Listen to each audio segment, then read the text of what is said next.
So let's talk A2 sport bikes. What can you get?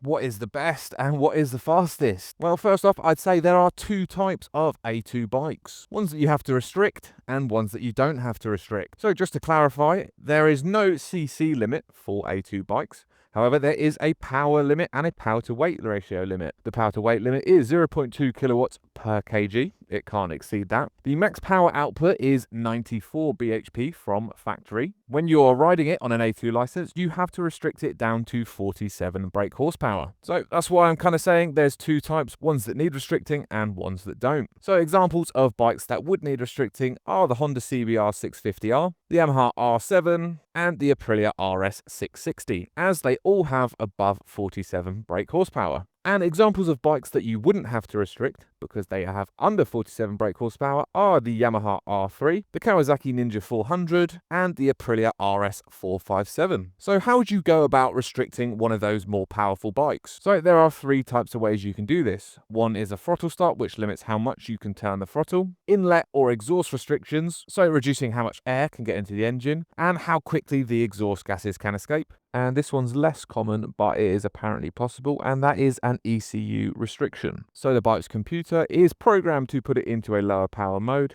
allowing you to ride it on an A2 license. So what bike should you get? One that needs restriction or one that doesn't need restriction? Well, in my personal opinion, I would recommend that you get one that needs restricting. And the thought process behind that is it's obviously not going to be above 47 brake horsepower, so it's not going to be too powerful for you in any sense.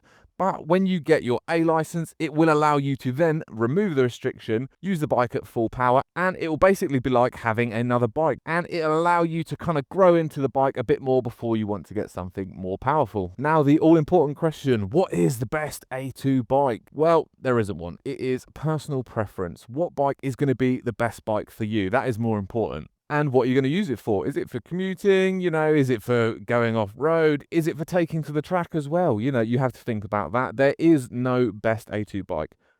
CBR 650R.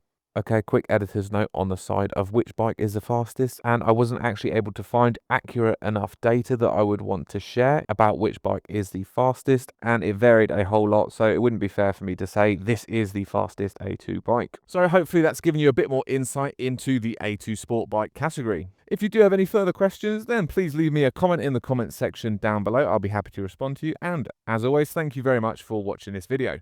Cheeky self-plug in there as well.